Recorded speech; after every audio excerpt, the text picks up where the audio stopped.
हम लोग डिस्कस कर रहे थे कुछ समय पहले ना राधा कुंड के विषय में। फिर हमने ये डिस्कस करा था कि राधा कुंड में स्नान करना तो हमारे लिए ठीक नहीं है। तो यहाँ पे बताया जा रहा है कि कोई एक बार भी अगर राधा कुंड में स्नान कर ले, है ना, तो उसको गोपियों का भाव प्राप्त हो जाएगा। तो फिर मना हरे कृष्णा प्रभु जी, पर यही एक प्रश्न उठता है कि अगर इतना महात्म है इसका, इतनी महत्व है, तो फिर क्यों मना करा जाता है? अपने गुरु वगैरह क्यों मना क्यों करते हैं मना कि करते नहीं हैं? नहाना? करेक्ट। तो इसी को समझने के लिए पहले हम लोग जो अभी पिछला जो 10 वर्ष पढ़े है ना, उसको उसको समराइज करेंगे। फिर इस पे आएंगे 11वें वर्ष पे, तब हम समझ पाएंगे क्यों मना किया जाता है। ठीक है माता जी। या तो ठीक है। तो अभी अभी तक आज का छोड़ दीजिए, अभी तक जो हमने पढ़ा तो उसमें आप सभी बता सकते हैं कि उसमें क्या क्या पॉइंट किसको कैसा लगा। और फिर फाइनली हम लोग राधा कुंड के विषय में डिस्कस, क्योंकि बताएंगे अभी क्यों हम लोग रुक रहे हैं, फिर क्यों करेंगे राधा कुंड के विषय में डिस्कशन थोड़ा रुक के। तो वो हम लोग पहले तो जो अभी 10 वर्ष पढ़ा उसको समझने की आवश्यकता है। हाँ, ये दीप्ति माता जी।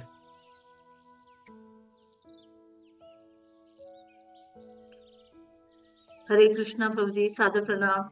अ, माता जी। इसमें मैं ऐसा समझ रही हूँ कि हमें सारे श्लोकों में यही बताया गया है कि अपनी इंद्रियों को कैसे कंट्रोल करा जाए। सबसे पहला जो वेग कंट्रोल करने के लिए कहा गया है, मतलब पांचों इंद्रियों को कंट्रोल करने के लिए कहा गया है। उसके बाद कह रहे हैं कि आप इसे कैसे कर सकते हो। अत्याहार और जो किसी भी एक्सेस चीज में जो हम भौतिक दुनिया में संलग्न हो जाते हैं, तो उसको हमें कंट्रोल करना है। तीसरा इसमें ये बताते हैं हमें कि आप किस तरह से कर सकते हैं और क्या तरीका है। चौथे वर्ष में बताते हैं कि ये हमें कैसे करना है, हमारे गुरु आचार्य हमें क्या कह रहे हैं और किस तरह से करना है। पांचवें, छठे, सातवें और आठवें में ये है कि हम इसे साधु संघ और गुरु आचार्यों के द्वारा ही कर सकते हैं। तो अल्टीमेटली ये है। हम फिर उसके बाद धाम का महत्व भी बता रहे हैं कि हमें कैसे करना है। और हर किसी को अलाउड नहीं किया जाता, क्योंकि हर कोई इस स्थिति में नहीं है कि उसका मान सम्मान प्रॉपर तरीके से कर सके। इसलिए कहते हैं कि राधा कुंड में आप स्नान ना करिए। तो वो धर्म की महत्वता बताई है। उसके बाद कहा है कि इसमें स्नान नहीं करना है। और जो एक बार भी कर लेता है वो हमेशा उन्हीं को मिलती है जो गुरु आचार्यों से जो उसके लायक हो जाते हैं, जो उस स्तर तक आ जाते हैं, तभी वो मिल सकता है, नहीं तो पॉसिबल नहीं है। तो सारे उद्देश्य मतलब में हमें यही आते हुए अपने आप को सुधारते हुए अपना ये थोड़ी स्तर। आपकी आवाज कट रही है। हाँ, शायद हाँ, अभी नेटवर्क ठीक है, इशू। अभी ठीक है, अभी ठीक है माता जी। हाँ, नेटवर्क इशू है जी। थोड़ी। तो यही है कि हम लोग को कैसे कंट्रोल करना और अपना कृष्ण भावनामृत में कैसे उन्नति करनी है और भगवान से जुड़ना है। धाम का उन्नति करते हुए स्नान करने के लिए हम आपको बता रहे हो, इसीलिए ही बता रहे हैं कि तो तब तक आने के लिए पहले अपने आप को लायक बनाओ, तब आप कर सकते हो। और ये भगवान से जुड़ने के लिए अल्टीमेटली एक रास्ता बताया है, सीढ़ियों की तरह कि हमें कैसे आगे आगे बढ़ना है।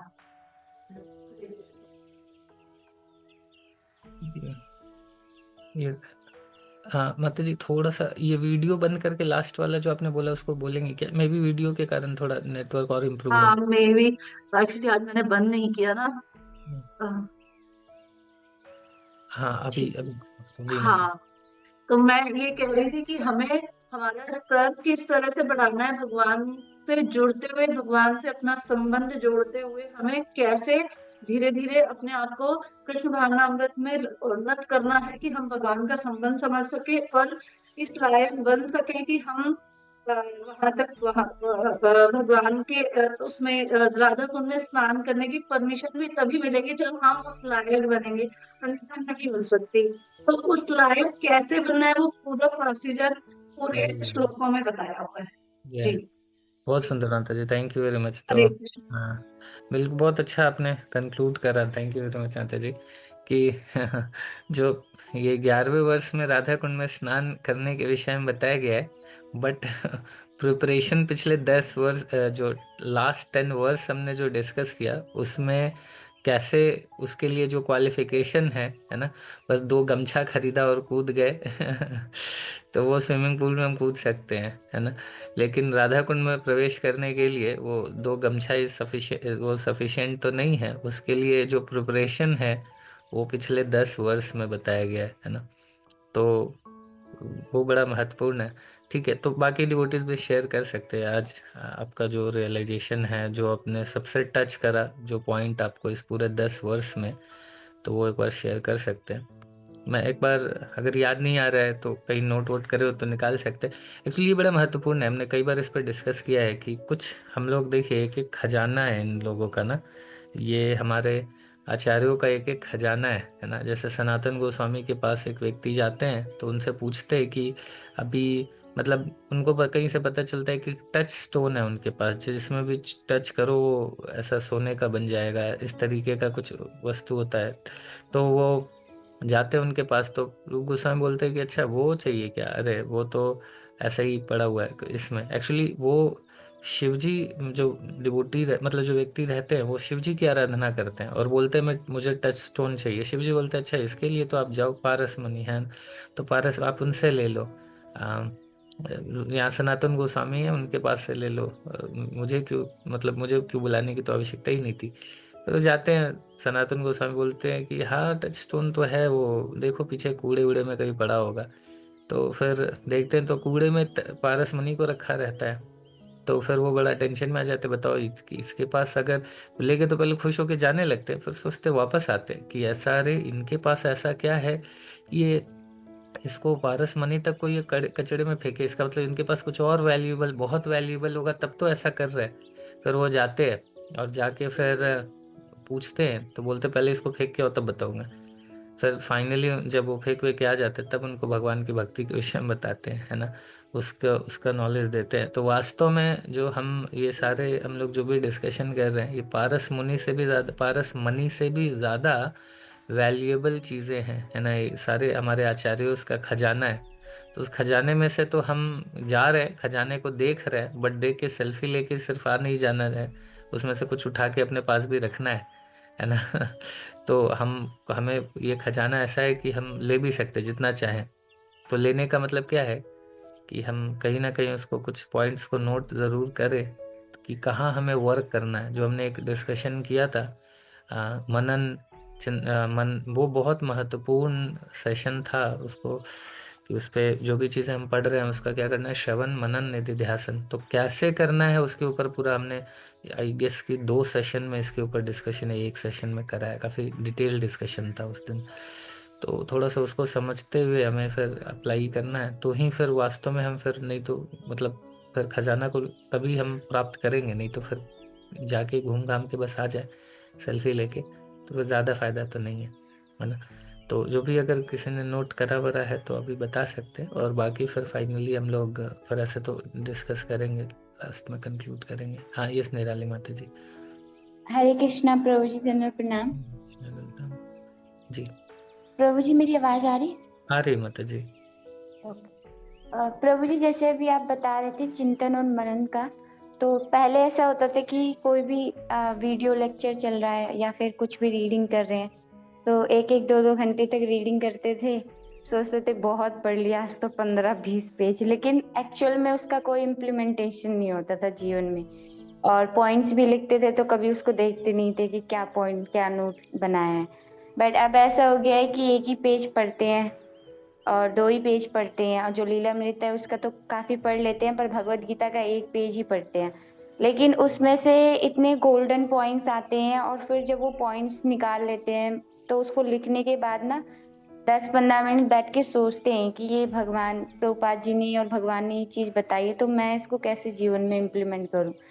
और उससे प्रभु जी इतनी हेल्प मिल रही है ना, मतलब 1 पेज पढ़ के भी ना माइंड हमेशा ना भगवान में लगा रहता है, और इतना अच्छा लगता है ना, मन इतना प्रसन्न रहता है। जो पहले इतनी डिस्टरबेंस रहती थी ना, मैंने कभी इतनी अच्छे से भगवत गीता को पढ़ा ही नहीं, लेकिन अभी इंट्रोडक्शन ही पढ़ रही हूँ तो अभी 10-15 दिन से, तो लेकिन उस इंट्रोडक्शन में ही इतने पॉइंट्स हैं, तो उन्हीं पे ही पूरे दिन ऐसा लगता है कि एक चीज पढ़ ली तो उसी पे ही कॉन्टेम्पलेशन पूरे दिन चलता रहता है। और ऐसे प्रभुपाद जी की लीलामृत पढ़ रही हूँ तो उसमें भी यही हो रहा है कि जो भी पॉइंट्स पढ़ते हैं मैं और दीदी, तो हम आपस में रात को डिस्कस करते हैं कि मैंने ये पढ़ा, फिर वो बताती है अपना मैंने ये पढ़ा। तो हम दोनों ही श्लोका लर्न करने का और प्लस उसके साथ जो भी हमारा रहता है, तो दीदी को तो इतना टाइम नहीं मिलता जॉब की वजह से, बट मैं घर पे रहती हूँ तो हम ऐसी इन्वायरमेंट क्रिएट करते हैं कि श्लोका लिख के लगा दिया और कुछ भी अच्छा पढ़ा तो वो डिस्कस किया। तो इन चीज़ों से ना बहुत हेल्प मिल रही है। मतलब अभी हम लोग अकेले ही हैं, मम्मी वगैरह गाँव गई हैं, लेकिन फिर भी हमें बहुत मतलब अच्छा लग रहा है। जो आपका क्लास हुआ है ना इस पूरी बुक पे, मतलब 1-1.5 महीने जितना भी, तो उन सब पे ही मतलब मैंने मोस्ट ऑफ नोट्स बनाए हैं, और जैसे एडिटिंग की वजह से भी काफ़ी क्लैरिटी आई जाती है। ये तो बहुत हेल्प किया। और अभी भी मेरा माइंड जब भी डिस्टर्ब होता है तो आपका जो है पहली वीडियो थी जीवा बेगम, उसमें आपने ना पूरा 1 वीक लिया था, तो उसके मेरे पास सारे नोट्स हैं कि कैसे टंग को कंट्रोल करें, कैसे माइंड को हम समझा सकते हैं बच्चे की तरह। तो उन चीज़ों को मैं जब गो थ्रू होती हूँ ना तो वो चीज़ें बहुत माइंड को रिलैक्स करती हैं। तो ये बुक एक्चुअल में बहुत ही जैसे टच स्टोन आप बता रहे हो है, एंड उसके साथ साथ आपने जो इस बुक को इतने अच्छे से समझाया है ना कि प्रैक्टिकल लाइफ में कैसे इम्प्लीमेंट करना है, तो वो चीज़ और भी अच्छी है। तो थैंक यू प्रभु जी, हरे कृष्णा। हरे कृष्णा। तो हाँ, प्रभुपाद जी ने समझाया माता जी, मैंने नहीं समझाया, बट ये बहुत अच्छा है कि आपने इतने अच्छे से उसको समझा, नोट्स बनाया, तो ये बहुत धन्यवाद उसके लिए। और तो ये सरोज माता जी। हरे कृष्णा प्रभु जी, दंडवत प्रणाम। मैं जानता हूँ। प्रभु जी मेरा भी ऐसा ही कुछ रियलाइजेशन है, क्योंकि वही होता है ना, आपने बोला था कि स्टार्टिंग में आते तो बहुत ही ज़्यादा उत्साह रहता है, फिर धीरे-धीरे करके जब चीज़ें पता चल जाती है ना तो लगता है कि हाँ, पता तो है हमें, अब क्यों करना है? हम मतलब वो आ जाता है अंदर से कि नहीं हमें पता है, हमें इतना एफर्ट लगाने की ज़रूरत नहीं है। तो बट ये बुक जब आपने स्टार्ट करी, फिर आपने एनिमीज़ के बारे में बताया कि कौन-कौन से हमारे एनिमीज़ हैं, फिर उसको टैकल कैसे करना है, फिर उसके बाद कैसे अपने मन को कंट्रोल करें। तो ये सारी चीज़ें ना प्रभु जी मतलब ये पहले भी बुक मैंने पढ़ी हुई थी। ये मेरी दूसरी या तीसरी बार मैं ये बुक पढ़ रही हूँ, और जब-जब पढ़ती हूँ मुझे लगता है कुछ ना कुछ नया मिल रहा है। और इस बार तो प्रभु जी आपने समझाया इतने अच्छे से, तो मुझे और समझ में आया कि मतलब कैसे जो हमारे सेंसेस हैं वो हमें कैसे नचाते रहते हैं इधर-उधर ना। मतलब हमें पता भी नहीं चलता कि हमारा माइंड हमें कहाँ-कहाँ लेके चला जाता है। हम भक्ति जो इतनी प्रीशियस चीज़ है वो हमारी लाइफ से गायब होने लगती है। बस वो एक रिचुअल सा बन जाता है। तो वो सारी चीज़ें प्रभु जी, उन सब चीज़ों में ना मुझे बहुत हेल्प मिली कि कैसे मैं अपने माइंड को कंट्रोल करूँ। कैसे मैं अगर मेरा मन कुछ भी मुझे बोल रहा है, तो मुझे कुछ भी एक्सेप्ट नहीं करना है। कौन-सी चीज़ मुझे एक्सेप्ट करनी है, कौन-सी चीज़ नहीं एक्सेप्ट करनी है। और किस तरह से जो भी इसकी टीचिंग्स हैं, उसको अपनी कॉन्शियसनेस में बिठाना है। ऐसा ज़रूरी नहीं है, जैसे आपने बताया था वृंदावन की कॉन्शियसनेस में, कि हमें ज़रूरी नहीं है कि हम वृंदावन में रहें तो ही हम मतलब माना जाएगा कि हम वृंदावन में हैं। हमारी अगर कॉन्शियसनेस वैसी है तो हम यहाँ रह के भी वृंदावन में हैं। तो वो सारी चीज़ें बहुत सटल होती हैं प्रभु जी, बट पता नहीं चलता कि कब हम उस सारी लेवल जो हमारा हम धीरे-धीरे इंक्रीज़ कर रहे होते हैं, डिक्रीज़ हो जाता है। हमें पता ही नहीं चलता। बट ये बुक पढ़ते हैं तो फिर लेवल समझ में आता है कि नहीं अभी बहुत वर्क करना है। और प्रभु जी जैसे एन्जॉयमेंट का भी आपने बताया था ना कि बॉडी के लेवल पे होता है, माइंड के लेवल पे होता है, फिर फ़ॉल्स ईगो ऐसा करके भी आपने बताया था। तो वो सारा भी फिर समझ में आया कि नहीं एन्जॉयमेंट के भी अलग-अलग लेवल हैं। फिर समझ में आया कि ये एक्चुअल में डिवोशन तो है ही नहीं। हम जो कर रहे हैं वो किसी न किसी लेवल पे एन्जॉयमेंट ही कर रहे हैं। तो हम कैसे एक्सपेक्ट करें कि मतलब हमें अच्छा रिज़ल्ट मिलेगा जब हम डिवोशन कर ही नहीं रहे हैं, अभी स्टार्ट ही नहीं किया है। तो यही सारे पॉइंट्स हैं प्रभु जी, मतलब मुझे ये बुक जो है बहुत अच्छी लगी क्योंकि उसमें सब कुछ है। कैसे स्टार्ट करें, कैसे जो भी चीज़ें नहीं समझ में आ रही हैं, जो भी हमारी एनिमीज़ है उसको टैकल करें और कैसे उसको अप्लाई करें और इवन इसमें डिवोटीज के साथ कैसे व्यवहार करना है वो भी बताया गया है। वैष्णो एटिकेट तक इसमें बताया गया है कि कैसे रखना है, कैसे आइडेंटिफाई करना है कौन किस लेवल का भक्त है, कैसे उनके साथ हमारी डीलिंग्स होनी चाहिए। तो ये सब प्रभु जी बहुत हेल्प करता है, मतलब मेरी लाइफ में तो बहुत ही ज़्यादा हेल्प किया है।